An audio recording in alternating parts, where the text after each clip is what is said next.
our authentic selves. So this is also too, the eclipse might be willing to show you where you need to release some relationships that have just kept you small, right? I think of like dynamics within work or personal relationships or family dynamics where they're just used to you being a certain way, and gosh forbid you decide to break out of these patterns. Well, that's not in resonant with who they knew you to be. It's almost like they're projecting you and how they've always known you. And the minute you step out of that sequence of behavior, then you're going to really start getting some feedback and some backlash. And I'm here to tell you that that's part of the process of becoming your more authentic self, that it's okay, that anybody that's kept you small or made you feel less than, and that was okay with you being in that small state because they felt more powerful. And the moment you start stepping into your own power, boy, that's going to shift the dynamics and piss some people off.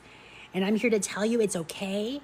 Be willing to piss some people off. Be willing to stand in your power. And that may mean being in isolation for a bit. Because I know it also, too, when I study the Tarot card, the Hermit is represented by Virgo.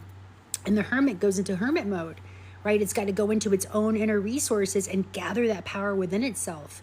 I would also invite you to do some sort of womb healing, right? I have a whole story, and I'll do another live about this womb healing experience I had with this yoni egg. And oh my God, it was terrible. But it was also powerful, and it also did a lot of healing, right? So that'll be for another day, another live. But I'm here to tell you we're all on our path, and that the more healing and the more you're willing to confront your own inner shadows, because we are all connected, that you doing the work will help heal me.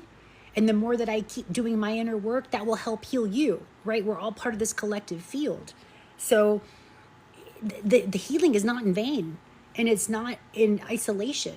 So what you do for self, you do for the other. And what you do for the other, you do for yourself. This is a collaborative, cooperative experience. We're moving more into that harmonic of the divine feminine. Less competition and one up. That no longer serves where we're going. That perhaps was where we were in an evolutionary stance, but we're evolving out of that. So this is just an invitation as this eclipse season is approaching, and you're being invited in to do the inner work and to possibly do some reprogramming, getting into your own alpha and theta states. I would also invite you to check out, doctors like Dr. Joe Dispenza or Greg Braden or even Bruce Lipton. I would even look at Robert Edward Grant, because he's really been promoting unity, consciousness, and oneness, that we're not healing in isolation. We're healing as a collective in the bigger versions of us. So